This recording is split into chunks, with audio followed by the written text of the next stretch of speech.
6 years. That's 1, 2, 3, 4, 5. That's one hand, or 1, 2, 3, 4, 5. That's one hand and one thumb.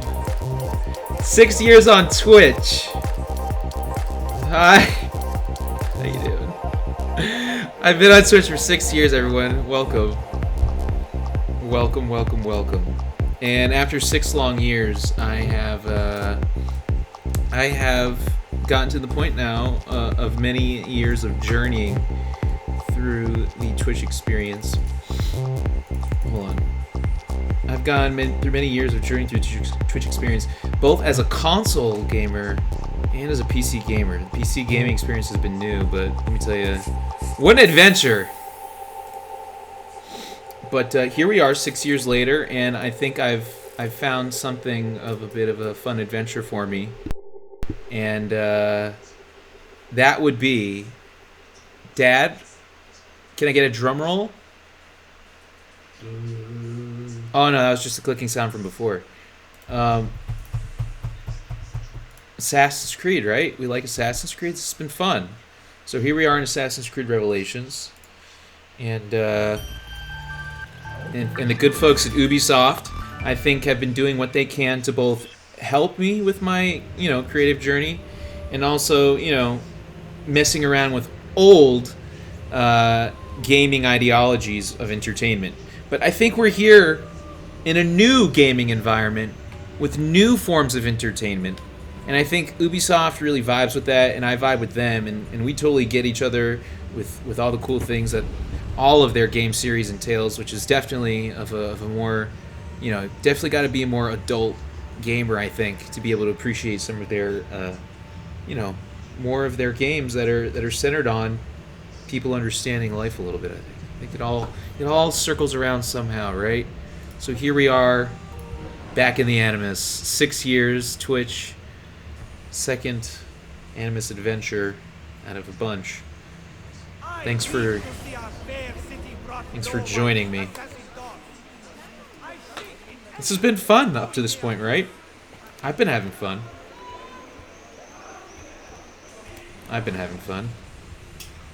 And let's see. We do a blacksmith upgrade?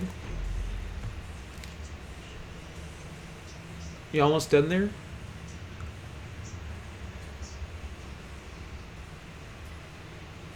Sorry. Oh, okay. Sorry. Some going on in the background. I thought it would be timed at a different time, but I guess somebody wanted to time it right at the start of my stream, as per the electrical bot-controlled people synchronization game goes. You know what else? In 6 years of Twitch, do you know what else I've learned? I've learned that people can be controlled similar to like a bumper car experience. You know bumper cars? You have the electricity thing on like the above and the bottom, and then you got like the car. Believe it or not, and this is why I'm more interested in creating my own unique journey rather than following in the path of other previous generic streamers, is because it seems to me like there are people who have the ability to control certain scenarios, like bumper cars, like with the electricity and everything. And I've been doing what I can to try and create my own unique journey. And I think there are some people in the art world who have just seen and done it all. And it's like, wow, we've seen and done it all, so therefore your journey must be something that we've never seen and done before. Well, I don't think that's fair, because I think there are a lot of life journeys that can be relived or lived uniquely under similar experiences without having to give other artists a new experience. With that being said, when there are new experiences that occur from true individuality, I think it's a treat for both. But I don't want other artists to take credit for it, I want to take credit for my own art. And I want to work in collaboration with people. I don't want this to be a game of, oh, I stole your art to create my art. I don't want this to be a game of, oh, I'm going to replicate your art style. There are certain traits and artistic styles that I do like to incorporate into my own artistic vision. But ultimately, I like a certain layer of uniqueness. And sometimes uniqueness comes with personality. So sometimes having a personality in itself is unique. I guess that's why some people try and create bots and replications of similar people to say, oh, look, we can create the same person to look all like all these different people, or we can create this personality to look differently in all these different people. And it's like, wow, you guys are so talented. You guys are really good at creating replications of personalities and images in the versions of people. And then you turn those replications into a bumper car experience. That's cool. So on 6 years of Twitch, that's something I've noticed. For me, they turned the bumper car experience on right before I became homeless. Homelessness was a real thing for me. I know some of you are like, oh, homelessness. Oh, gosh. We don't want to hear about this. But you know what? This is a truth, and it's a reality of my journey. And it's an important reality of my journey because there's a lot of things that went on during my homelessness what I think were truly, interfering with the democratic process and violations of my civil rights and privacy rights. And I think a lot of it was done to cover up an industry's methodology towards creating characters and entertainment. And it works. It does. And for the times that they get away with it, I'm sure they make a lot of entertainment and income off of it. But when it doesn't work, they like to corrupt, they like to put obstacles, they like to make problems where there aren't. And that's unfortunate because that can only go on for so long before, people get messed with and then they start, appealing to their own government who then can come in and assist and bring democracy back to where it's supposed to be. Now, I hope over the last 3 years of my homelessness that I've been able to reignite an interest in people caring about politics again. Not to the point of coup d'etat, but to the point of conversation, most importantly, and realizing that we're all living together in a country that allows us to be free individuals at the premise with civil rights and the ability to live a happy, healthy, enjoyable life in the pace that we want to live it. It's nice that people built an industry and a system, and there is a need for it in order to get certain aspects of society going, and I understand that. But I also, understand that there is a need for certain members of society to be a fully capable American. People got to play their part. I get it. Some people get assigned the parts. Some people's parts are built through years and years of learning, or years and years of being tricked, or years and years of having an advantage. These are some of the elements of a free society, right? And so in a free society like America, we really have had to tangle with different lifestyles, living with each other in a society that values all lifestyles. And some people like to say that, certain lifestyles are dangerous, and life is dangerous. The moment you're born, you won a journey between 100 million other sperm. You know what I mean? You won. You won the race. Every single one of us who's experiencing this existence, we all won that journey of getting to the egg. I don't want to have, should it be a cycle of that? Trying to be the group of people that makes it to or should we make this experience the one that's beneficial? Even if some people have to do certain occupations that might be a little bit different, let's try and gear society towards putting people in occupations that they enjoy. So even if somebody's doing an occupation that other people might not enjoy, if everybody's doing something they enjoy, then society can work a little, maybe everybody's a little bit more happier. And then maybe people aren't trying to mess with each other. And then people aren't trying to box each other into emotional scenarios. And then maybe people aren't using tricks like electrical, microwaves that have vents turn on all of a sudden because someone's ranting and using free speech. Or an oven that all of a sudden undercooks meat because I'm expressing my freedom of opinion. I don't want to live in a society that challenges people, because this is what I view the times when people mess with the electronic devices in the apartment. When they mess with things like the electricity and the ability to cook food, that's you're challenging an American citizen. That has nothing to do with you're on my property. That has nothing to do with you're on my soil. That has nothing. You're in America, and Americans have rights, and Americans have the ability to live freely and independently without being messed with for expressing their opinion. That's a challenge. People are. That's not something where you're putting an obstacle in front of somebody's way, and then that obstacle is like, oh, well, you just have to act cool and calm and just slowly let the process play out. The obstacle didn't need to occur in the first place. You're challenging American freedom. And if you're wondering, yes, there was a scenario yesterday where I'm cooking the food, and all of a sudden I'm ranting out loud, and all of a sudden the vent on the microwave, where it says fan vent thing, and it blows air, it just turns on all of a sudden. So that's all. I can't technically prove that anybody did anything wrong, but I know.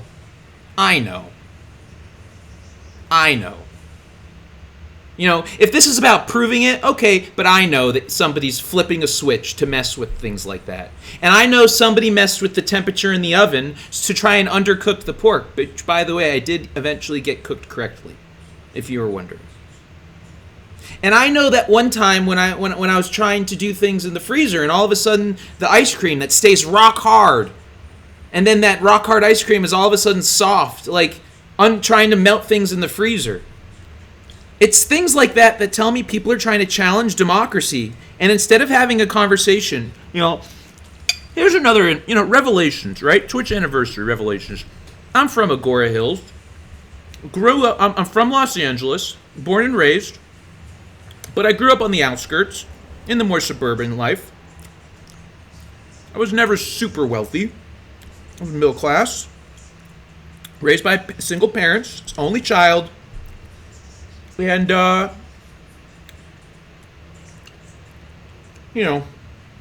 it's a nice area, but look, without making this too long-winded of a thing, I get it. I'm an artist on a journey, and so are so many other people. I don't think I should be messed with like this because I have free speech in America. When I was in my hometown of Agora, right when I graduated college, I moved in with one of my hockey teammates, and another one of those roommates, and I didn't sign a lease or anything, so I paid my teammate directly, by the way. So if people are wondering why I wasn't on the lease in Simi Valley, it's because I paid Evan directly. I paid him a check. But one of my roommates was Nick, and Nick was one of the victims of the Borderline Bar and Grill shooting. And, me and Nick, we were cool. We didn't really hate each other. He was my roommate. But he was still in college, and I had graduated, and he was doing his school thing, and I was kind of just, like, trying to enjoy. And, he was a hard worker, and then a year after I move out, I see the Borderline Bar and Grill thing.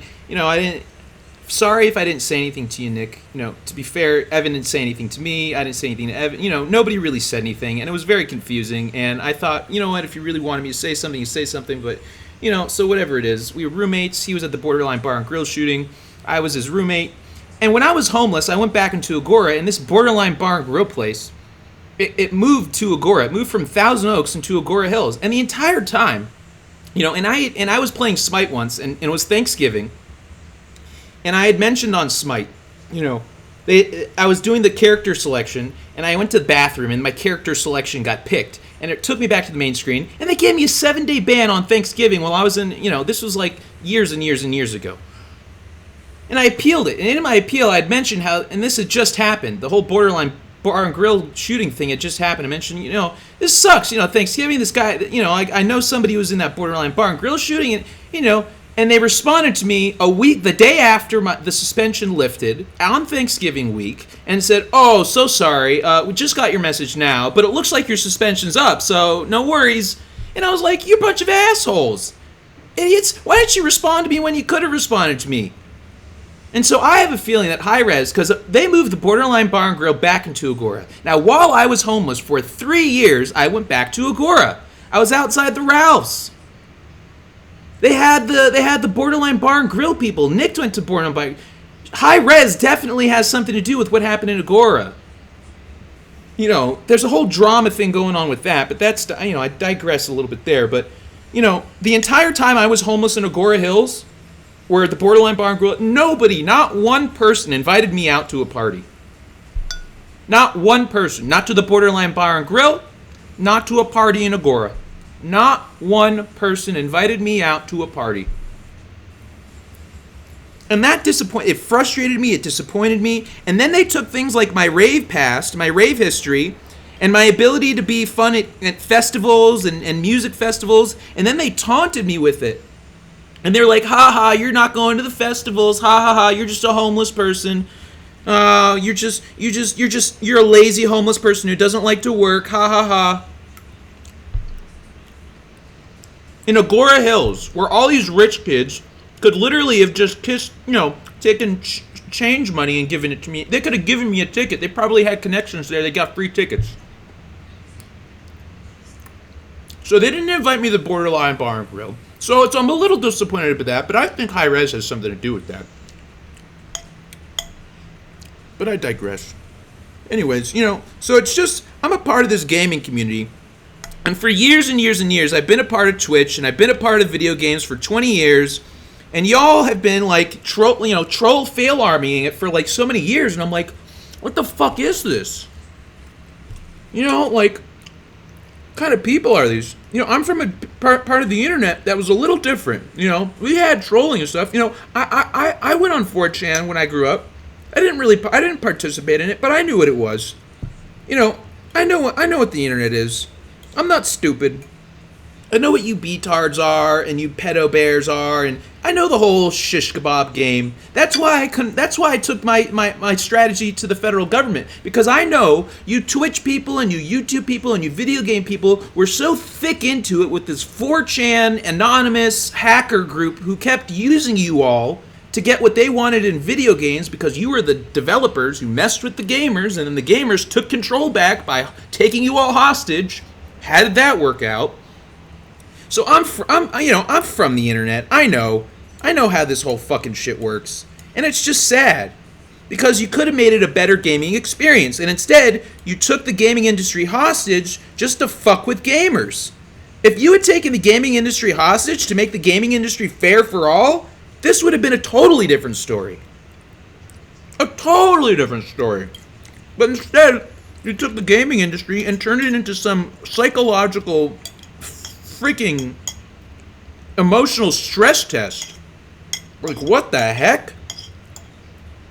So over the years, I spent my time as a competitive gamer and have, I've had to vibe with letting that competitive side go, because it's just all, a lot of it has been rigged. So a lot of my anger in the video game world for me personally has come from the fact that I've been a competitive gamer who has seen the competitive side of things changed in favor of a psychological emotional trap, an emotional algorithm test. That's been my complaint. And I don't think it's fair. There's a weights and measurements. There's something called weights and measurements. And I think the video game industry has gone on for far too long without a weights and measurements for algorithmic fairness to have the video game industry. Otherwise, it's just a rigged game. That's why I like the single player experiences. Because it's a different standard of video game experience. Now, it should still be a fun experience. And I don't like being frustrated. I understand the certain, having to do certain content or achieving certain content via bullshit in-game scenarios, but I'm trying to create entertaining content that's a little different, So that's why I get frustrated when I deal with scenarios where I know the video game industry is trying to assist but also create obstacles all at the same time, and it's frustrating. Like Apex is one of those companies. They took a great idea that I was working with, and then they tried to shaft me out of it.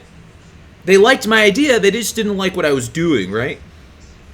Because they've never made official contact, and even if they like my idea, they should have made official contact. They can, in all these companies, they've never made official contact. It's like sleuth contact. It's like code contact. It's like, we're aware of you, but blah, blah, blah, blah, blah, So I've been doing what I can to understand this world, this world of entertainment and secret society. Because these people, oh my gosh, they love the secret society mentality. Code games and opposites and synchronizations and narratives. Oh my! Anyways, so, 6 years on Twitch has taught me a bunch of things in the video game industry, and because of that, it's made my journey to having financial and social success a little bit difficult. And I know some of you are like, oh, financial. Why do we don't like it when gamers mention You know what? I'm 33 years old. I've been playing video games for over 20 years. I've seen how it's gone from a fun gaming thing to a fun gaming thing and a business thing. I've seen that process take place. I'm not somebody who just grew up with it being a business. I saw it from the gaming industry when it was actual games to becoming a gaming industry business, profitability, including I saw that transition take place. So I'm trying to stay with something that I grew up with, that I think vibes with who I am as an American individual, and I'm trying to make it fun and entertaining for all of you. And some of them want that family-friendly content. I'm not a family, I might provide content that fits the criteria of family-friendly, but my content isn't. I'm looking for a more 18 and over audience. My audience, I want to be in the adult audience. Hey, Dad, do you mind not clanking the sounds around? Would that be? Yeah? Do you think we could do that on my 6-year anniversary stream? It's my 6-year anniversary stream, right? Okay.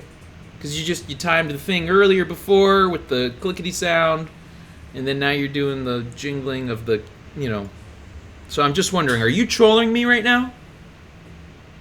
Do you know what trolling is, Dad? Dad's not answering. So I assume Dad's taking a vow of silence. And see, this is the part that confuses me, is that my own dad's trolling me at times like this, and it's like, oh, why don't you just, it's just trolling, no big deal. Yeah, why though? Why? Is it to see me be entertaining? Is it for your benefit or is it for my benefit? And that's my question. That's why I appeal to my government. Because I think there's a group of people who are trying to facilitate emotional scenarios meant to be crafted for entertainment purposes, not necessarily healthy for the individual, but healthy for a business environment and an entertainment audience. And what I'm trying to do as an artist and entertainer is I'm trying to be healthy as an individual while also being an entertaining individual. At least when I'm putting out my product. So, the trolling thing. My dad knew it was my 6th year. Why he's doing that, I don't know. Is somebody telling him to do those things? Is there another party telling my dad, why don't you just mess with your son just a little bit to see if he'll get emotionally upset on stream and have some sort of rage moment? Or is my dad just thinking that on his own? Like I said, I'm from the internet. I've seen 4chan. I saw 4chan. I know what the mindset has been like, and I know how the 4chan mindset has created other video game mindsets and internet mindset. Like I know how that's developed. So I notice these things. I notice them because I've seen the internet develop over the years. And I know how people do that on the video games as well. And so my argument and play has been, if you all want to craft together this storyline, sure, but come together with me. Let's negotiate contracts so that way when people are trying to emotionally upset me, at least I can go and say, you know what? I'm doing this for the sake of work and compensation so I don't have to be homeless. There's a little bit of creative give and take there, I guess. I guess when people are keeping your livelihood hostage, when people are keeping financial livelihood hostage, and when people are keeping things like having a home hostage, when they've taken my ability as a Jewish person to have my own home in my own hometown, which I'm not currently in, unfortunately, because I was pushed out because my opinions as an American were too daunting. Americans can handle all things except my opinions. I find that interesting. Another thing, when I was in my hometown of Agoura, they were in their last year, no longer. Last year was my hometown of Agoura's 40th anniversary. The town that I grew up in, went to elementary school, went to middle school, went to high school. Sumac, Lindero, Agoura. I got my Hebrew education in Thousand Oaks. Center for Early Jewish Education. I don't know if they're still around, but that's where I got bar mitzvahed. And when I was homeless and people were bringing problems to me, and they had the sheriff's department showing up, and I had to talk to the sheriff's department, explain to them, there's these people harassing me, and I'm trying to do what I can to have my privacy, but I'm also trying to create art, and they don't want to see me financially prosper enough so I can have my own place and do this in private. They're trying to use me as some sort of poor artist, struggling artist thing. What? I don't think so. So, in my Agoura Hills 40th anniversary, they kept me homeless outside. I stayed outside the library. Very few people even offered me the city of Agoura Hills could have put me up in a hotel room and sponsored me themselves. They could have done the right thing, and they didn't. Instead, they chose to do things like cut off electricity access outside the public library, where the entire time the Agoura Hills Library has been open, they had outlets that people could use. When I got there, after COVID had happened, and I was still homeless, doing this whole gaming thing that you are still doing like you were before, a certain member of the city hall decided to put locks on the outlets, which has never happened in the entire time that library has been opened. During a COVID emergency, during a viral emergency, they were receiving federal funds, and let me put it this way, they cut off access. The public library was closed, and this is why this was disturbing. When I was outside as a homeless person, the public library was closed. They closed down the public library, so I couldn't go inside and use the outlets. So the outlets outside were my only option. And then this government official decides to cut off access while also receiving federal funding to help small businesses stay afloat during COVID. So what did I do? You know what I did? I commandeered the electricity back. I opened the lock. What did they do? They kept locking it. This went on for a couple weeks. And then eventually they turned the electricity off. So first they didn't have to put the lock on the outlet. And then they put the lock on the outlet, and they were like, oh, this guy's capable of opening this basic bitch lock. And even though it's COVID. So they just turned the well, why didn't they just do that in the first place? So they had the money to spend on replacing the locks, but they didn't have enough money or resources to allow me to use electricity during a COVID event. It's just things like this that frustrated me. And then they had me sleeping outside, and for a whole years, nobody at the Borderline Bar and Grill did anything. Nick, a former victim of the Borderline Bar and Grill shooting, I'm a former roommate, and they just left me out there like they didn't give a fuck. And then my own Agoura Hills community of 40 years celebrating their 40-year anniversary pushes me out. And then they put me in a situation where they try to prevent me from going to the library in an illegal maneuver. And then I'm so scared because I don't have anywhere to go at this point. So I move back to Arizona. I go to Arizona where my father is. I make a tactical retreat to Arizona. And that's where I've been. I've been in Arizona because they pushed me to the point where I had to make a tactical retreat for my own safety into this situation.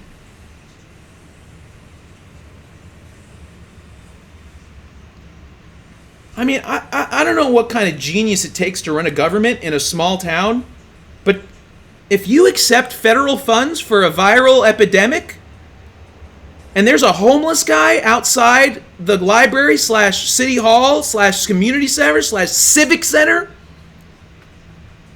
well, gosh golly gee, Lewis.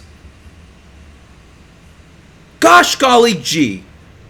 If you were accepting federal funds from the federal government and then trying to cut off access, by the way, not even the electric companies were cutting off access to people who couldn't pay their bills during COVID. The private, state, the electric companies weren't shutting off electricity. They weren't evicting people during COVID. But Lewis over here, so what did I send the mayor of Agoura Hills an email? And she's like, oh, well, I'm going to defer you to Lewis, who's handling this. She's the mayor. She has full control over the situation, and she's deferring the situation to the guy who spent money to lock up and then eventually turn off while also accepting federal funds. Okay. And so I explained to Lewis, can I go to the email? I'm going to go to the email. I'm just going to go to the email and read you what I said. And then I'm going to read you what they said. Since this is a public official, certainly this isn't breaching anybody's privacy, because I'm talking about an email that occurred between me and a public official.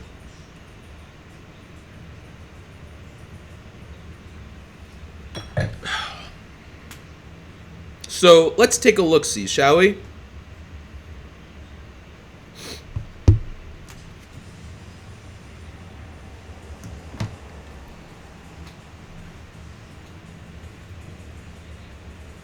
So if those of you are wondering where the whistleblower situation in my life comes from, where the federally protected witness situation comes from, well, it really depends on the context of the situation. Because you could really pick and choose whistleblower and federally protected witness scenarios based on almost so many different points in my last 3 years of homelessness.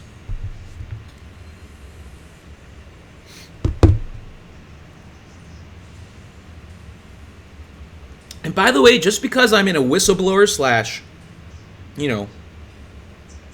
federally protected witness, that doesn't mean I can't earn money doing my art. I can still do that. At least if anything, I could become more protected on my own without having to rely on certain aspects. But obviously, and for people wondering why there are people in the government overwatching my situation, this is one of the reasons why. One of, not the reason, but one of many.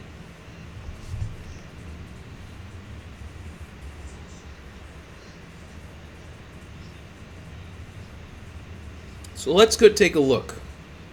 Because, this is my 6-year Twitch anniversary, and I think I'm still getting messed with in ways that I don't think I should be getting messed with. And I don't think I'm still waiting for official law enforcement from the federal government and the White House. I'm still waiting for officials from the White House to show up to my door to take me into an official conversation. Because having things like Omnicron show up when the Smite Battle Pass, and this is why Smite's important, by the way. I mentioned Smite before in Hi-Rez. If you go back and look, the Omnicron COVID variant occurred at the same time that the Smite Transformers Battle Pass was released. Omnicron is a Transformers reference. Omnicron is a reference from Transformers. Transformers had a Battle Pass release at the same time that the COVID variant Omnicron was released. It's not coincidence. That's not a coincidence. Here, hold on.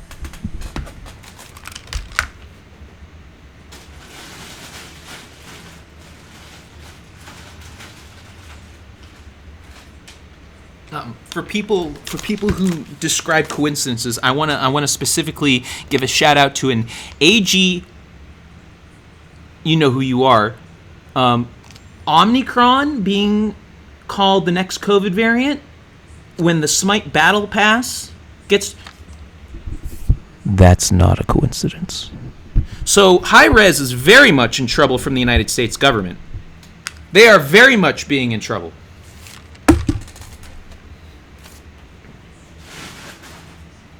And that Georgia company, who knows what Georgia's all about. Although Georgia could be something that's trying to keep the Hi-Rez people in check. I don't, to be perfectly honest with you.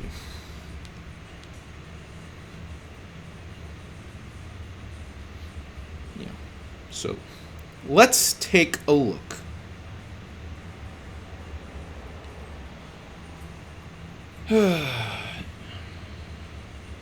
And these were to public officials using their public government emails, so I feel I have every ability to share this with you all without violating any of their privacy.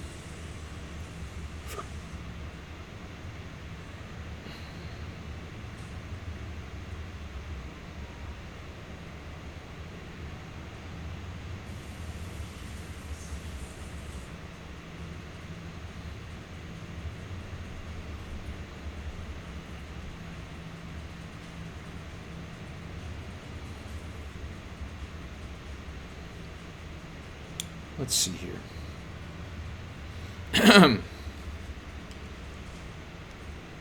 To Mayor Buckley, my name is Max Mondras. I'm currently homeless and live with a disability, ADHD. That's the disability I live with. I live with ADHD. I was diagnosed when I went to Moore Park College, and I was also confirmed diagnosed when I saw my doctor, who I saw for 8 years.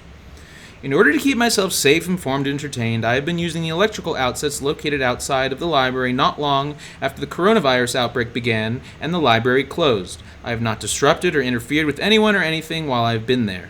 Mostly because I was there during the nighttime. During the daytime, I had moved myself to the park where I slept. So during the nighttime, I was there using the outlets, and then during the daytime, I would go to the park where I had a tent, and then I would sleep. Eventually, I just started sleeping at the library, or outside the library, or the civic, whatever the fucking, I haven't had any issues with having access to the electrical outlets until the past week, and I'm unsure as to why there has been any electrical access issues in the first place, considering the city, state, and county have all been in a state of emergency due to the coronavirus outbreak. I am also shocked that there have been issues to accessing the electrical outlets, as I, as someone who has a disability and currently homeless during a period of emergency, and doing so create a safety issue for myself. Since public safety is one of your top concerns and priorities, I'm requesting that access be restored to the electrical outlets as soon as possible so I may continue to stay safe and informed in a safe place. Please respond to this email confirming my request. Thank you. Mayor Buckley. Mr. Mondras, thank you for contacting me. I am including our Council of Governments Homeless Coordinator, Gabriel Graham. Bad person, by the way. Not a good person. Or at least somebody that's been through a lot of drug trauma. A former homeless person who's been through drug trauma that is supposed to be helping homeless people. In my opinion, they're more geared towards helping drug substance abuse people.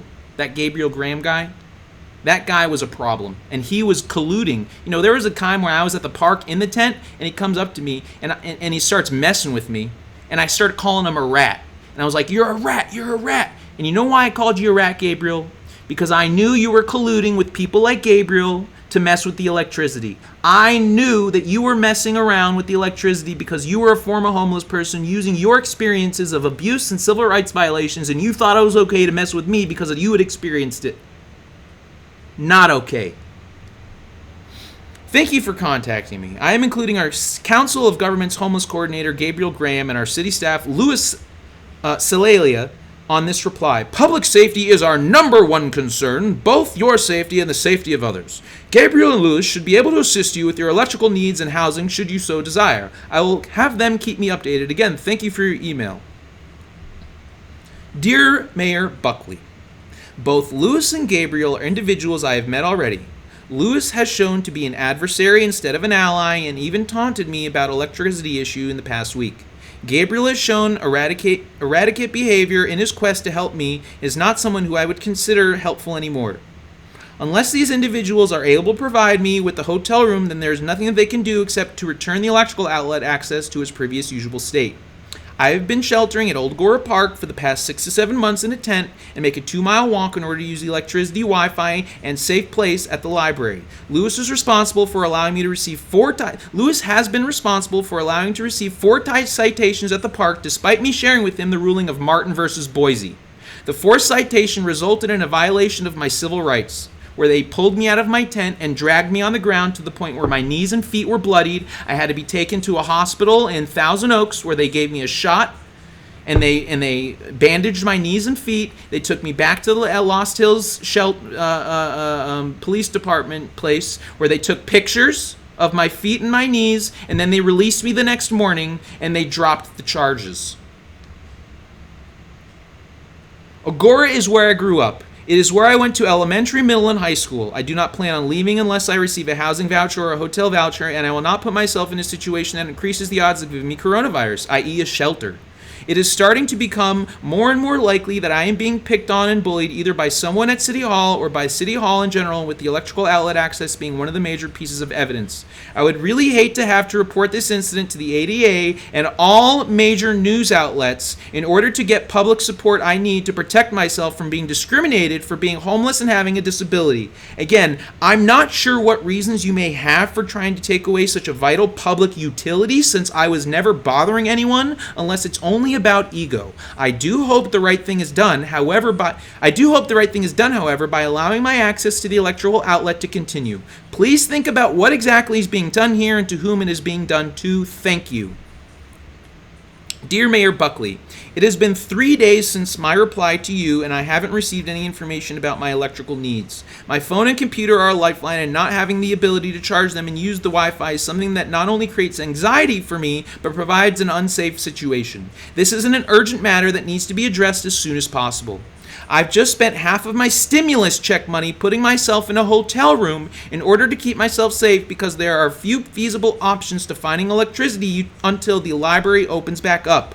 I really have no idea why there was a proverbial roadblock placed in front of me with the electricity situation, as I wasn't causing any problems, creating any safety issues, or doing anything wrong.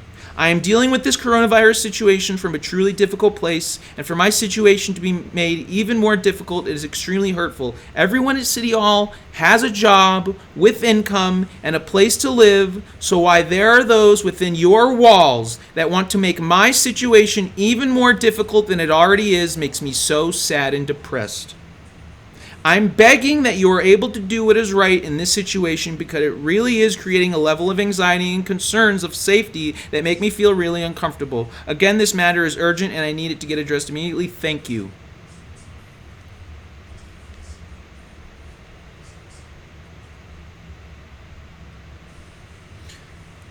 By the way, the first email was sent on June 17th, 2020. June 17th, 2020 was the very first email sent.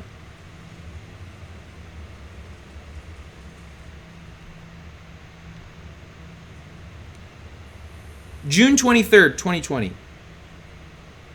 Hello, Mayor Buckley. I've still not received any information from anyone regarding this matter. This situation is very important to me. I hope it is being taken seriously. Additionally, as the mayor, do you not have the authority to make the electrical outlet accessible? Who has been making the decisions to inconvenience me and my situation more difficult in regards to the electrical outlet access? Communication seems to be an issue here, since it's been a week since I initiated this conversation and still haven't received any information regarding this situation. Thank you. Mr. Mondris, this response the same day. Mr. Silalia will be in touch with you regarding your situation. Be well.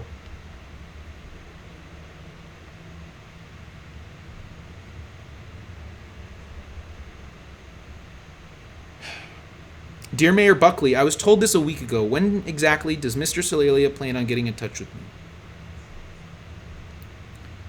Lewis. Dear Mr. Mondris, thank you for your inquiry regarding the electrical outlets currently at the Agora Hills Civic Center. We are sorry to hear about your situation, as we know the COVID-19 crisis has affected many in different ways. Please note that the electrical outlets are not and have never been available for general public use. They are used and intended solely for city events that may occur here at the Civic Center. Given that the outlets are not for general public use, these outlets have been locked. Unfortunately, these electrical outlets were the subject of vandalism and were tampered with, thereby requiring repairs to them. These recent events highlighted the need to keep the outlets locked so that further damage will not incur to the Civic Center's electrical system. The library has been there for the entire time that the library's been there. They've never had locks on their outlets. We continue to desire to help you find housing assistance, whether that is in the form of emergency shelters, transitional housing, or any other available housing. It is our understanding that our homeless outreach coordinator, Gabriel Graham, has attempted to assist you with multiple offers for securing emergency shelter services, which you have denied. Those locations can provide you the electrical needs you request along with other services. If you would like to avail yourself of those emergency service shelters, please contact Mr. Graham so that he can assist you. Again, we sincerely, I like that word, we sincerely would like to help you. That's, oh gosh, Gabriel, Lewis, that's my favorite part. Again, we sincerely would like to help you. It's not the full sentence, but that sentence is just so, mwah. We sincerely would like to help you find some form of housing assistance if you're so willing. If you have additional questions or would like our outreach coordinator to contact you again and assist you, please contact phone number City Hall. Thanks for your attention. Oh, that's adorable.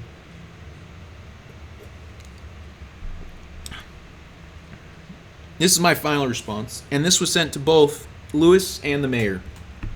This last one was sent to both Lewis and the mayor.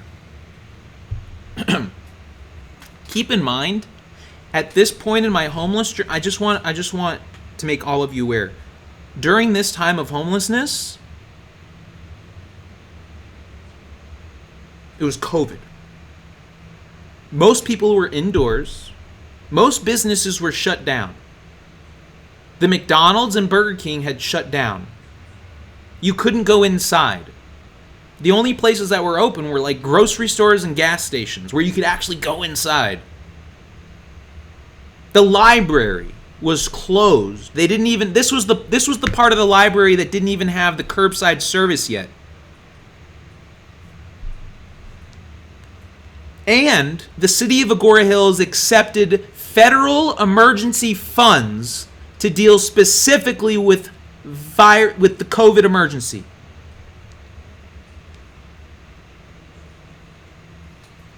Mr. Salalia, please, with all due respect, don't patronize me. Do not patronize me. You have been very aware of my situation, as you personally had been the one who had contacted me at the park and helped set up my contact with LA Housing about 6 months ago. The first person I dealt with at LA Housing was a girl named Saya Brown. She magically disappeared when things were starting to when things were moving forward. She suddenly disappeared and was no longer working at the LA Family Housing. And then she didn't transfer my information to another agent, so it got lost. I digress. Let's see. You have been very aware of my situation, as you personally had been the one who had contacted me at the park and helped set up my contact with LA Housing about 6 months ago. Since then, though, you seem to have been doing very little in the form of fighting for my protection, as you even gave permission to the sheriff's department to issue me illegal citations due to Martin versus Boise in regards to shelter, and as you mentioned, have attempted to cut off the use of the public electricity available to the public at the public library on public land. If you didn't notice, the word public was used several times at the end of the sentence to describe the electricity outlets. Just as you incorrectly came to the conclusion that I was not allowed to be at the park, you again are wrong in thinking that the electrical outlets are not for public use. As you mentioned, we are in a viral epidemic, and a legal state of emergency, which makes the importance of such public resources even more important, especially for people in my situation at that time. I added the at that time. In fact, it's quite possible that the city of Agoura Hills could lose emergency aid funding from the federal government due to the action that you have taken in trying to cut off access to the electricity. Probably won't lose federal aid, but this is certainly a bad thing for them. What worries me most, however, is that you have been using your position within the government to quite clearly bully me. I am one of the only individuals, there were other individuals who were using the outlets. It was not only me, but I was definitely one of the primary individuals. I am one of the only individuals that has used the electrical outlets, and I do so at night without bothering anyone or creating any problems because the library was closed, City Hall was closed, nobody was going in and out of the buildings except for early in the morning, or nobody was going into the buildings. There were people going in and out of the City Hall, and they would walk from the morning, so that everything was closed. I wasn't bothering anybody. I have been relying on the electrical outlets since the coronavirus situation began 2 to 3 months ago, and I assure you that the vandalism that you mention is nothing but a bad lie to attempt to give you some sort of logical reasoning for your poor taste of action. And that's true. I did not vandalize. His version of vandalize is me freeing the electricity from a stupid lock. You also seem to be interested in wasting government resources as you put a lock on several outlets that didn't seem to need them. In fact, changing the outlet covers, which had been unchanged for many years, instead of simply cutting off the electricity to those outlets. Money that was used to pay for the outlet covers could have instead been used to get me a hotel room for a few nights, just for a few nights, even if just for a few nights. Even if just for a few nights would have been, so I could shower. Not even the gym wasn't even open at this time. This was when the gym was still closed. And the only place that I was washing my hair and washing my body was when I was going to the park, where the bathrooms were also closed. When I was at the park, they locked the bathrooms. So I had to go to a fountain, get a cup of water, get one of those big gulp cups. At one of those gas stations, I got one of those giant big gulp cups, and I would fill it up with water, and I would pour it over my head, and I'd wash my hair, and I'd scrub my body with soap. Because they didn't have, the gym wasn't opened, there were no shelters in Agoura, and the bathrooms were closed. So I was doing what I could to survive, and the people in the video game industry watched. The people in the video game industry watched it all play out and used it as a political game. Instead of just doing the right thing when they saw that I was struggling with this whole thing, they decided to try to turn it into a political game. The same way with this electrical outlet bullshit. Instead of just doing the right thing, they turned it into a political game, and I contacted the federal government. And when I expected the video game industry to step in and help me out to get me out of homelessness so I didn't have to fight this unnecessary civil rights battle, the video game industry trolled me, bronze leagued me, silver leagued me, hacked me, messed with me, and then I started my battle with them. So my battle with the video game industry started after the government was messing with me, and then you all could have stepped in to help out, and you all decided to pitch in the bullying. That's when you all lost in the video game world. Now back to the email. Now let's get to the human element of this electrical outlet situation.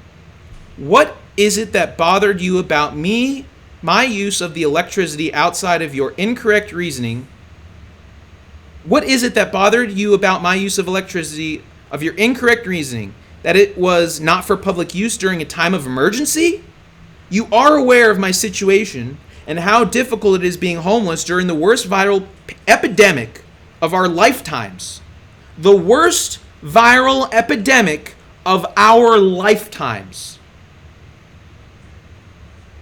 And chose to make my situation even more difficult by attempting to cut off my ability to charge my phone and computer, which are vital to both my safety and mental state.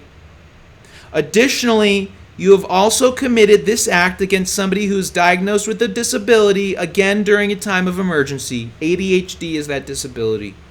I was diagnosed by Moorpark College, and then I was diagnosed by a private doctor, who then, I believe, committed malpractice at some point. I saw that doctor for 8 years while I was homeless, and then I think that doctor was intimidated by people in the entertainment industry. I think that doctor was intimidated by people in the sheriff's department who were trying to intimidate my doctor to not treat me anymore. And I think they were successful. And I think when it became malpractice for my doctor is when he chose to believe their opinions rather than treat his patient of 8 years. When my doctor of 8 years decided to neglect his patient's needs over the needs of these people my situation had nothing to do with them. My doctor should have told them to piss off. My doctor should have never allowed their ability to influence my medical needs.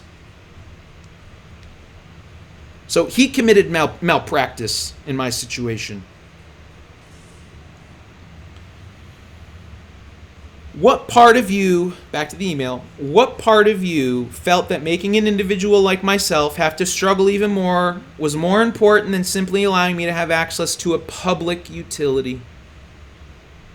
Now, I will be happy to fight the actions you have taken against me in both a public opinion fight via news outlets and a legal fight in courts, where you will have to officially explain your actions and behavior on the record if you think that cutting off my electrical access to the electrical outlets is truly worth the time and effort.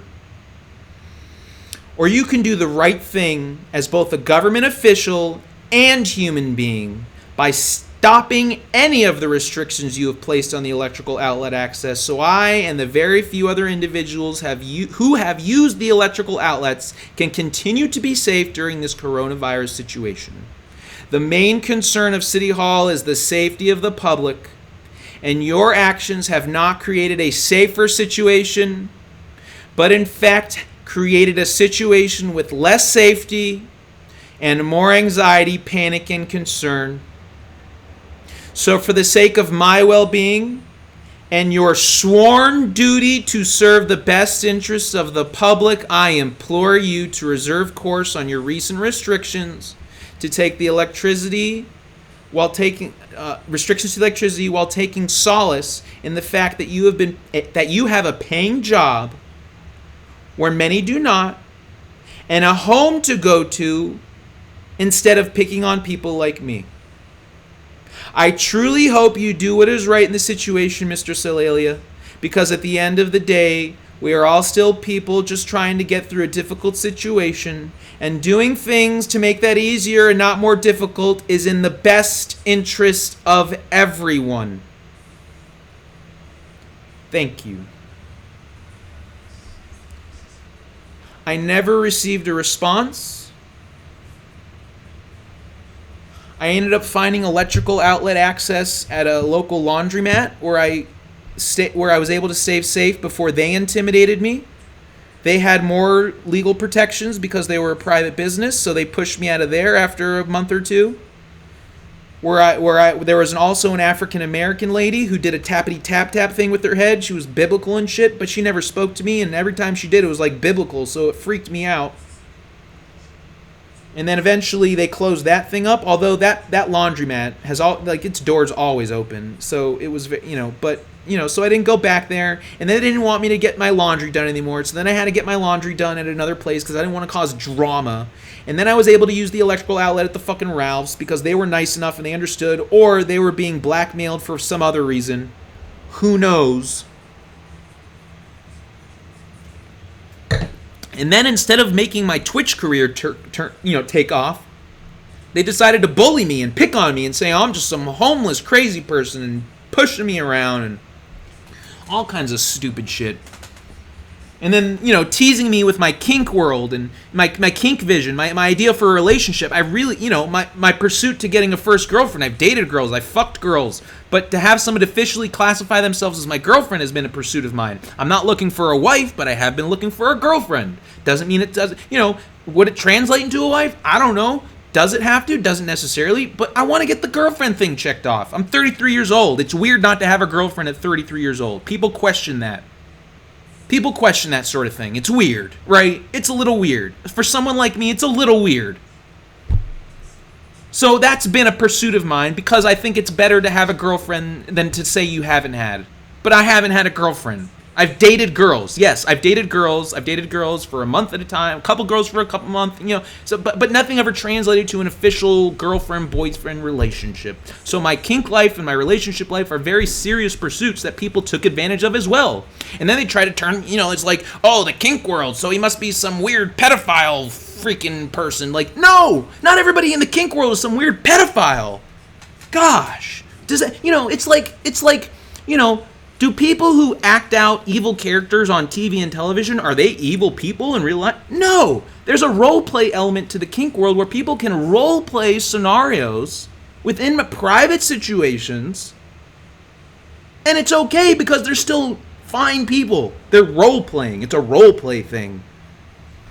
Some role plays have more of a 24/7 dynamic to it, but I guess it's not a role play. It's a lifestyle at that point. lifestyle roleplay elements in a lifestyle. So, I spent 3 years of homelessness in Agora in my hometown during their 40th anniversary. They messed with me, the electricity. The people at the borderline never invited me to a party out at once. Nobody invited me to a party after. A handful of people did nice things for me, which is really great. I love that. I love the fans who did nice things for me. I shouldn't have been homeless, though. At the end of the day, I shouldn't have been homeless. I should have been in a better situation, a more private situation, where I could have explored my creative endeavors in a better place. There were times where I demanded a hotel room. There were times where I demanded it, where I actually made a demand. I said, I demand to be inside in a hotel room, because everybody was like, everybody's doing their creative thing. There's Hollywood, there's YouTube, there's Twitch, there's Instagram, there's TikTok, and everybody, so many creative people. But I was the one that they were there because of my situation, and then they were taking my situation and using it to leverage their own creative endeavors, and then keeping me in a homeless scenario, hoping that I'll either conform to their basic bitch mentality or their ultra elitist mentality, or I'll conform to submissive ideology, or I'll conform to something that I didn't want to conform to just because they can say that they can change people however they want because they're the experts at puppeteering. Woo! I mean, Jesus. From the government to the gaming industry to Hollywood to the alcohol and drug industry. Everybody's you're all experts on things. You're all power, you all got we're all just trying to live a life together, enjoying resources, enjoying recreational things, enjoying entertainment, enjoying things about being alive. It's nice that some of you want to live a life of suffrage because you have the choice to, but that doesn't mean that everybody should be, at least in America. Americans have the ability to live independently and freely in the lifestyle that they choose. That's why some people can take the generation they're from with them, and that other society can move on. People can still live in the 60s without it being the 60s anymore. People can still live like they're in the 70s without it being in the 70s anymore. Maybe they don't have the same environment as they used to, but they can still live the lifestyle, and they shouldn't be messed with for it. I mean, you see it all the time when you get car group meetups, when you get, munches and things, themed events. People who are car collectors, some of them like living in those generation of car because they like the period of time that it was. I want to during the time that I'm alive, I want to like every generation that I live in. I want to be able to pick and choose the lifestyle that I want to live, but I want to love and like and enjoy and be happy and have fun in every single generation that occurs while I'm in existence. And I think that can happen for all of us, and I can think that can happen for all of us with our different lifestyles. But in America, you got to conform to civil rights. You got to conform to political, constitutional protections. Not for the sake of making people's lives worse, but for the sake of making the ability to live lifestyles for everyone accessible. This, some people say this is a religious country. This is a country that accepts all religions. This country doesn't bow down to, it doesn't support, it doesn't appease to any religion. It is a country that accepts all religions, and it is governed by the people of the country. And if the people of the country happen to be of a certain faith, that's nice, but they are still in servitude and sworn oath to the United States. Their religion is still a secondary to the United States oath that they take as American citizens. When you become an American citizen, you take a pledge, you take an oath to the United States and the values that it believes in. And there are certain religious, faith-based experiments. And I want to emphasize the word experiment so fucking much right now. Faith-based experiments. Because that's what I view religion. I view religion as nothing more than a faith-based experiment, where things like the United States are more of a fact-based experiment.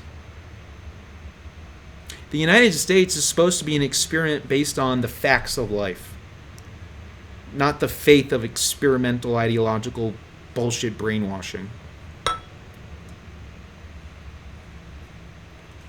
you know, how the religious community, you know, the religious community was able to weasel in the words under God onto currency during the Cold War era. And they were only able to weasel the words under God into the Pledge of Allegiance and well, I don't know what happened on currency, but the Pledge of Allegiance happened during the Cold War.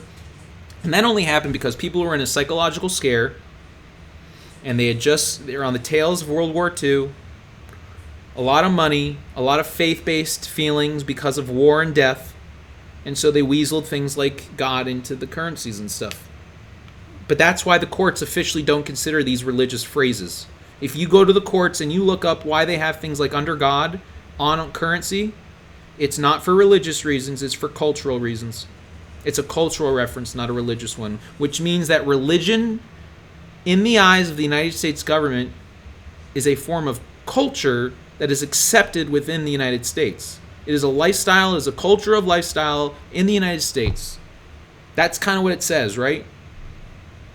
So I want my culture to be just as enjoyable as some of other crazy cultures out there. You know, I might not be a Christian, I might not be a Muslim, I might not be a Buddhist, I might not be a religious Jewish person. I am Jewish, and I love my religious community, my Jewish community. I love my religious background. I'm so proud of it. Shalom, everyone. Shalom, Israel. Shalom. Shalom, shalom, shalom forever. I am so proud of the fact that Israel finally has its home state. You have no idea how proud that makes me. And, you know, that's another thing about these 3 years of homelessness. You know, my journey to find a home as a non-religious Jew, you know, if I was religious, would they have made this process expedited? Did they create unnecessary anxiety just because I was a non-religious Jewish person? I like my Jewish culture, but the faith-based experiment aspects of it, you know, I love bacon. I love pork. Sorry, I really do. I love meat with cheese. I'm not kosher, although I do appreciate certain kosher foods. So these are the elements of my Judaism that I like. And I love my Jewish people, and I'm a little biased towards my Jews. I like Jewish people, and I think because of the Holocaust, Jews need to repopulate the earth so they can catch up on the population numbers. I think, you know, one of the unfortunate side effects of the Holocaust was the fact that 6 million Jews died. But it was all these years later. That's the effect. Because if 6 million Jews were alive 70 years ago, there would be 100 million more Jews today. There'd be 100 million more Jews, and there'd be more population of Jewish people for people like myself to be able to feel a little bit more welcome instead of trying to be brainwashed into a population group of Christians or a population group of Muslims or some other group of people who I didn't necessarily grow up with believing in their ideology. You know, I studied different ideological perspectives in school, but I like my Jewish, you know, I really do. I like my Jewish upbringing. I'm not religious, but I like my Jewish upbringing, and I like the culture, and I like the food, and I like the mentality, and I like the people. You know, and I love Israel, and I think the story of the Jewish people and their struggle for being the outcasts of society for so many centuries and thousands of years, being the outcast and being, you know, having to deal with, you know, Jewish people had to deal with slavery as well, you know, and it was Jewish slavery that built the pyramids. You know, that was one of the things, you know, with a lot, and then Moses freed the Jews from Israel. You know, how the whole Red Sea, you know, parting the Red Sea thing. I'm a little, you know, part of those stories are a little weird, but you know, Moses was a cool dude, right? I mean, think about it. Moses freed a people from slavery. He took a bunch of people who were enslaved and he freed them. I mean, you know, people think Jesus is really great and all because he died for people's sins, which constantly occur, which that doesn't make sense. And, you know, Jesus was supposed to die for people's sins, but if the sins constantly occur, then what did they die for in the first? So that's the one thing that I personally is a little confusing. But I'm sure there's a Christian logical reasoning for it.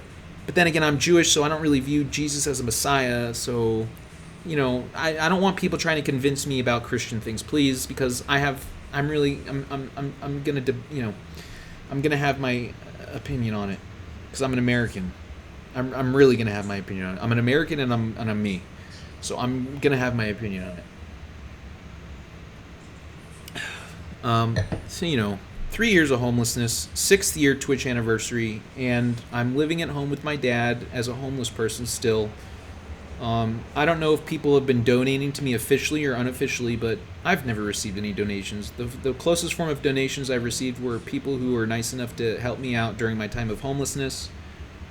And, so if people have been donating to me financially through digitally and it hasn't been getting to me, then that's another reason why the federal government is investigating, because they want to find out if people are actually donating to me and if it's actually getting to me.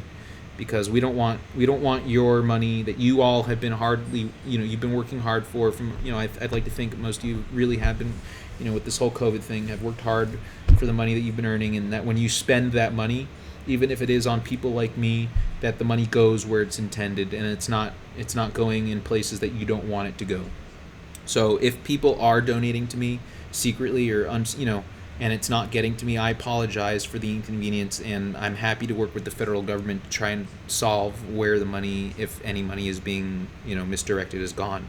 I don't know if that's the case, but I've been doing this for 6 years, and I've experienced different levels of creative,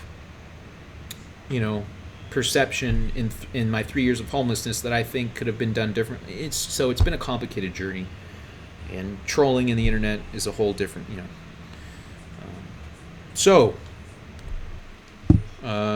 6 years of homelessness, and we were supposed to do Assassin's Creed, and you got me basically sharing with you a bunch of information about my life. I hope you don't hate me for that, but then again, this is my party, and I can cry if I want to. It's my party, and I can cry if I want to. Cry if I want to, cry if I want to. You would cry too if it happened to you. Ba, ba, ba, ba, ba. And there's more to the story than just what I told you about the electrical outlets, but the electrical outlets really it places a foundation and a preface. It like prefaces all the bullshit that I've had to go through to get out of homelessness, and all the fucked up shit that people have done to try to keep me homeless rather than trying to get me out of homeless, because I didn't submit to some other ideology. So, shall we do some Assassin's Creed? Shall we do some Assassin's Creed? Shall we?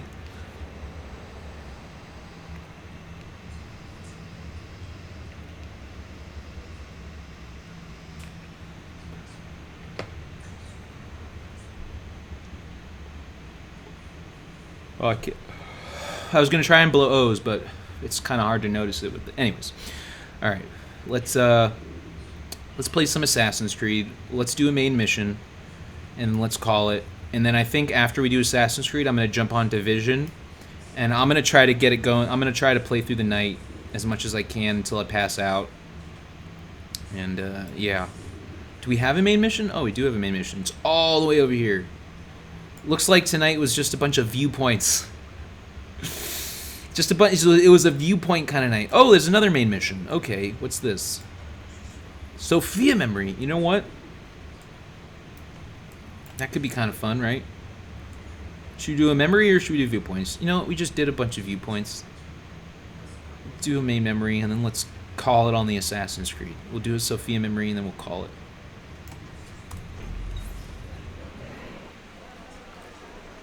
And sorry for those of you that do watch me specifically for the Assassin's Creed content. I apologize to you. Again, this is my party, and I can cry if I want to. But I'm here, and I'm gonna be here, and we'll have the Assassin's Creed content. And as fun as Revelations is, I think Revelations truly is a time of information. So take that into account as you watch these.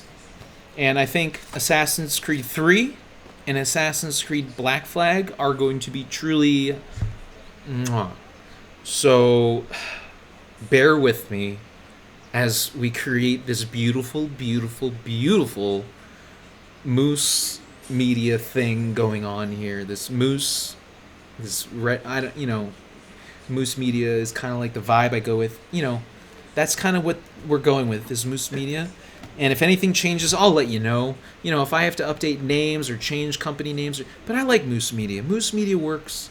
If you're wondering where Moose comes from, by the way, my nickname Moose, and I know it's spelled IVI.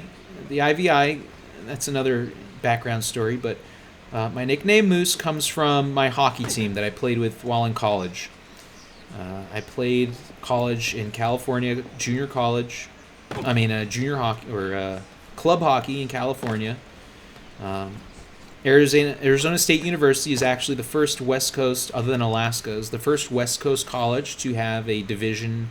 I think they're Division 1 now, or they had it at Division 1 and 3, I think. But Arizona State University is one of the few schools on the West Coast that actually has a division hockey team, a division college hockey team. So most schools on the West Coast play club hockey, and I played club hockey when I was in California. So when I first started my hockey career with my college hockey team, and I played hockey for a very long time, like 17 years of my life, and I can't wait to get back on the ice, by the way. But when I played hockey on my hockey team, we were giving nicknames to each other. We all sat around in a circle, and they told us to pick a nickname that you had to pick a name that was the first letter of your name. So you had to pick an animal, and it had to be related to the first letter of your name. Now, when it was my turn, my official answer was Mongoose. I did say Mongoose. And then my coach, JP, nicknamed Piz, he was the one who's like, how about Moose? And I was like, actually I like that. So I was christened the name Moose by my coach, JP, while I was playing hockey at my college hockey team, my 4-year college hockey team. So that's how I got the name Moose, and it became IVI because I used to have it as a regular M, and my gamer tag needed to be changed to an IVI instead of the M because I had to make a new gamer tag for complicated reasons. And so it became IVI as the M, and it just stood for Moose. So that's how Moose came about. That's how I got to that name. That's how I got there. But I do like the IVI vibe, and I've found there's a lot of IVI vibe that goes on that is unrelated to me, but vibes well with what I'm trying to do. For example, civil rights. Civil rights is an IVI vibe, and I value civil rights. I really do. I value free speech as well, and sometimes people, I think there's a battle in the world of civil rights that really has a hard time with free speech. And I think there's a battle within the world of civil rights that still has a hard time with free speech. And that's it's understandable to a certain degree because some people get really emotional when people say things. But I believe in a society, my personal belief is living in a society where you can speak freely, and if you're saying something that's incorrect or that should be challenged, then people should have a discussion about it. And people should have a conversation about it. They shouldn't just dismiss it and then lock the person up, or dismiss it and cover it up. They shouldn't just dismiss it and then push it away, because then you're just going to annihilate a person whenever they bring up in a truly free society of free speech. If somebody says something that you disagree with, that's when you're supposed to use your free speech rights to disagree with them or have a conversation with them and discuss it. And when some people who, if there are things about my ability to use free speech, and I guarantee you in my life, free speech will always be a topic of conversation in my very long life. My opinion is, if there's something being said, you disagree with it, then have the conversation with me. Don't try to silence me. Don't try to shut me up. Don't try to censor me because you don't like the answers, because you don't like the way the conversation is going to go. Have the conversation and see where the problems are so you can get to a better solution instead of creating a silent society. I live in America. You know, I have a big problem with a society that wants to try and silence people for saying certain things, because then you can find out whether they believe the things that they say, or whether the things that they say are related to a series of events that need to be discussed, that relate to a greater part of society. So if scenarios like that occur during my Twitch or my YouTube or my social media or my media experience, because my entertainment, my value as an entertainer, a commentary person, a person of value, an American individual who's living their life as an American, whatever it is that makes that combination, you know, work and go together. You know, I'm not tied to Twitch. I'm not tied to YouTube. You know, if they want to sign a contract with me so I can make, you know, certain deals for certain times, I'm open to that. I'm open to that. But, you know, I don't have that. I'm a free person who's doing my own thing. You know? When they're ready to come and talk to me, I'm here. I'm a human being who has the ability to use words in a free society. I'm here to talk. You know, I don't need to play mind games. You know? So, what I'm trying to do isn't tied to any of these services. It's tied to who I am as a person. And it's tied to what I'm capable of doing with the resources that I have as an American. And things like Twitch are a great resource for a lot of people who are trying to break out and be entertainers or make it a career or do stuff to make them money for short periods of time or long periods of time. But it's not the end-all be-all. Not for me. I like Twitch as a service. I like YouTube as a service. I think they're all valuable, and they all have their competitive needs and their needs for each other. TikTok, and Instagram. You know, all these social media tools that we use to monetize but share our experiences. You know, I want to share my experiences both for my own career livelihood and to share a cool aspect of my lifestyle and my experience on life. You know. And I want people to value my art enough to be able to make that journey even more possible. You know, I recognize that some of my income situation, unless I'm able to, you know, prove that some people are doing certain things, is gonna, you know, rely on people investing in my wanting to live the way I want to live. I get it. And my vision for a future vibes with some people, and other people really disagree with it. And I get it, and that's good. Disagree with me and have the conversation. That's even better. You know, that's the society and the world we want. We want to disagree and then have the conversation. You know, I like having the conversation. I really do, because I think I'm good at it. I really think I'm good at it. I really do.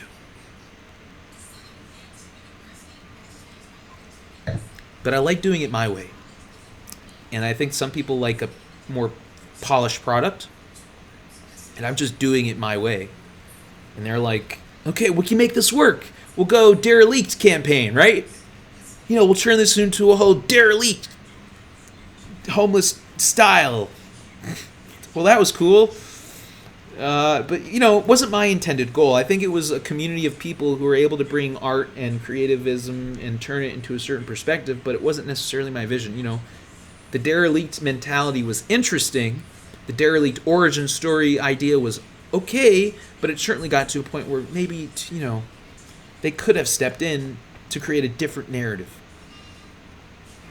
Instead of sticking with the narrative that seemed to violate the things that make me, you know, the American values in which I was born with. The rights that I was born with as both an American and as a Los Angelian. You know. The markings on this key are familiar, and the material, I have seen its kind before. Just like the Apple of Eden, ancient technology from the first civilization.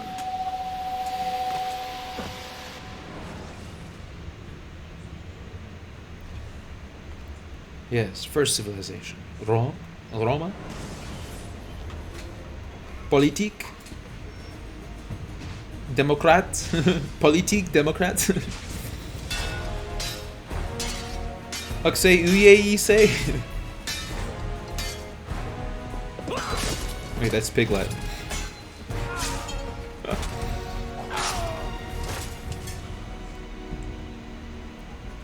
Are you hurt? Broken foot.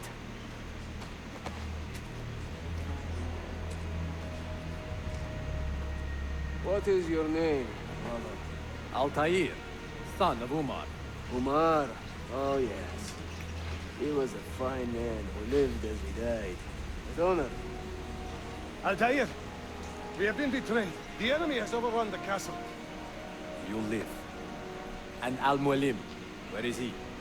He was inside when the Crusaders broke through. Uh, We can do nothing for him. Altair, we must fall back. so now I'm Altair. Or this is Altair. Okay. You don't stand a chance. Abbas, no mistake. No mistakes. It's pronounced mistakes. Remember that. What we do? Fight your way to the Masif.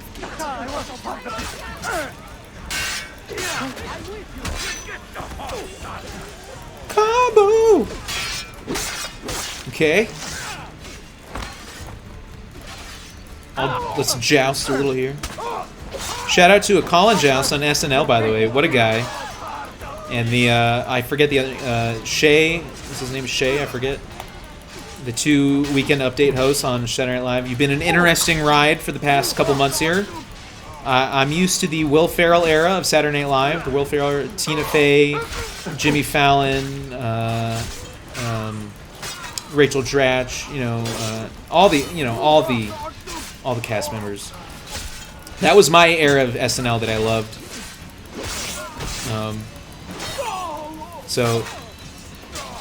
And I've been watching the SNLs, by the way.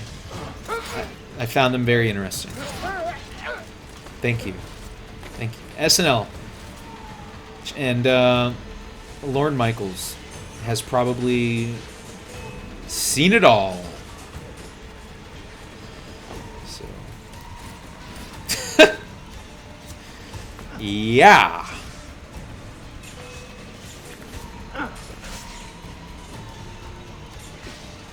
If there's somebody who's seen a lot in the entertainment industry, I guarantee you, pretty cool dude. He's a cool dude. It's got to be a pretty cool dude.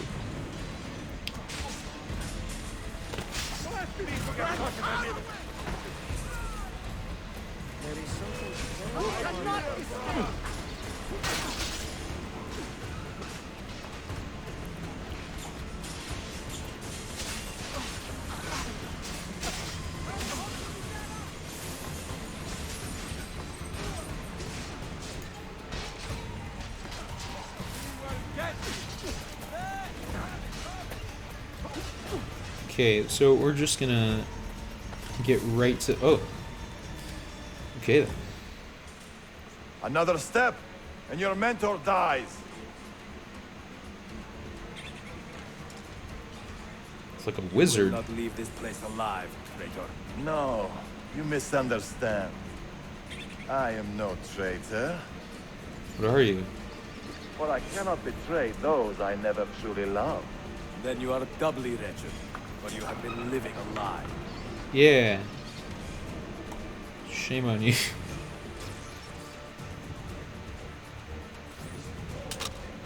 Oh. That was an unnecessary cutscene. To protect you, you disappoint me. Why not share what you have learned with everyone, like a proper assassin? Why not share with your brothers the true extent of your ambition? Where is your sense of fraternity? Fraternité. Liberté.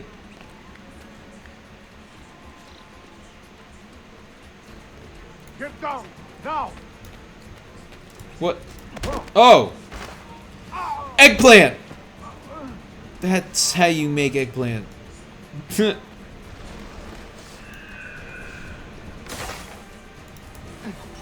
Take your peace with God. Wow. Thank you. Hold on here. Okay.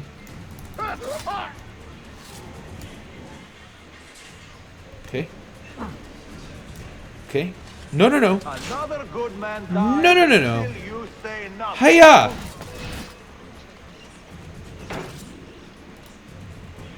Does that supposed to happen? Does that normally happen? I did my best.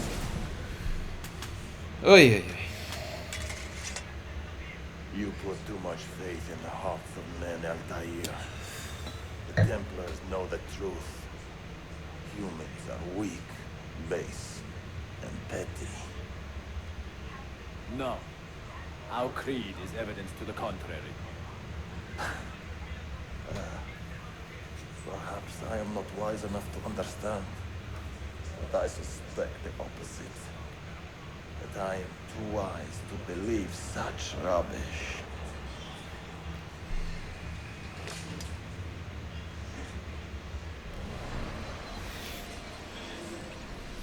You offered him a chance to salvage his dignity. Why? No man should pass from this world without knowing some kindness. But he shunned your graces. As was his right. Altair, I have watched you grow from a boy to a man in so short a time. You look like that one girl on It fills me Twitch, with as much sadness as but pride. with not a beard. You fit your father's shoes as if they had been tailored to your feet. I did not know him well as a father. He was an assassin, above all. Okay. You too were born into this order. Do you regret it? How can I regret the only life I've ever known? You may find a way in time, and it will be up to you to choose the path you prefer. Right. Come, my boy, and ready your blade. This battle is not yet won. Of course not. Then everybody would be bored. Save all citizens? What? How is that even possible? My gosh. Figure it out. They contain recorded memories, these keys. These ancient seals. But what is Altair trying to tell us, I wonder? What does he want the future to know? Or to learn? I don't know. Good question. And perhaps that's what we shall leave this episode of Assassin's Creed on. But that. A little bit of a different Assassin's Creed Animus experience, but an important one on my 6th year's Twitch anniversary stream. Thank you for stopping by, and come back, will you? I think we got a good one ready for you. Thanks so much. Happy anniversary. And have a good one. Have a good one.